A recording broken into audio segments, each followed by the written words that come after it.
بسم اللہ الرحمن الرحیم۔ ناظرین، آج پھر سے ہم آپ کی خدمت میں ایک دلچسپ اور سبق آموز حکایت لے کر حاضر ہوئے ہیں۔ ناظرین، آج میں آپ کو حضرت فاطمۃ الزہرا رضی اللہ تعالی عنہا کے 3 روزے کے بارے میں بتاؤں گا کہ آپ 3 روزے کی منت کیوں مانی، اور جب افطار کا وقت ہوا تو پھر کیا ہوا۔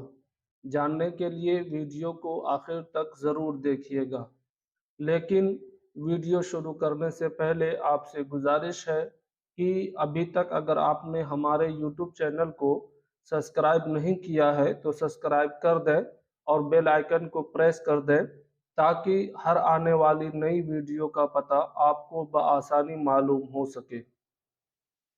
ناظرین، منقول ہے کہ حضرت امام حسن اور حضرت امام حسین رضی اللہ تعالی عنہما بچپن میں ایک مرتبہ بیمار ہو گئے تو حضرت علی اور حضرت فاطمہ اور حضرت حفصہ رضی اللہ تعالی عنہم نے ان شہزادوں کی صحت کے لیے 3 روزوں کی منت مانی۔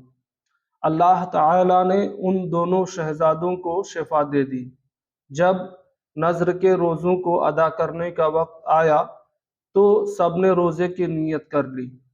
حضرت علی رضی اللہ تعالی عنہ ایک یہودی سے 3 صاع جو لائے، ایک صاع تینوں دن پکایا، لیکن جب افطار کا وقت آیا اور تینوں روزہ داروں کے سامنے روٹیاں رکھی گئی تو ایک دن مسکین، ایک دن یتیم، ایک دن قیدی دروازے پر آ گئے اور روٹیوں کا سوال کیا تو تینوں دن سب روٹیاں ان سائلوں کو دے دی گئی اور صرف پانی سے افطار کر کے اگلا روزہ رکھ لیا گیا۔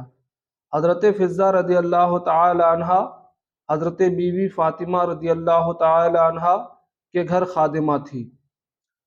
قرآن مجید میں اللہ تعالیٰ نے اپنے محبوب صلی اللہ تعالی علیہ وسلم کی پیاری بیٹی کے گھر کی اس سرگزشت کو ان لفظوں میں بیان فرمایا کہ اور اہل بیت کھانا کھلاتے ہیں اس کی محبت پر مسکین اور یتیم اور اسیر کو۔ ان سے کہتے ہیں کہ ہم تمہیں خاص اللہ کے لیے کھانا دیتے ہیں، تم سے کوئی بدلہ یا شکر گزاری نہیں مانگتے۔ محترم ناظرین، اس واقعہ سے اہل بیت نبوت کی سخاوت کا عجیب و غریب اور عظیم المثال حال معلوم ہوتا ہے۔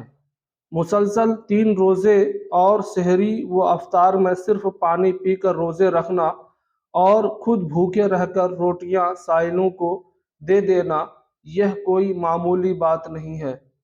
کسی نے کیا خوب کہا ہے، بھوکے رہتے ہیں خود اوروں کو کھلا دیتے تھے، بھوکے رہتے ہیں خود اوروں کو کھلا دیتے تھے، کیسے صابر تھے محمد کے گھرانے والے۔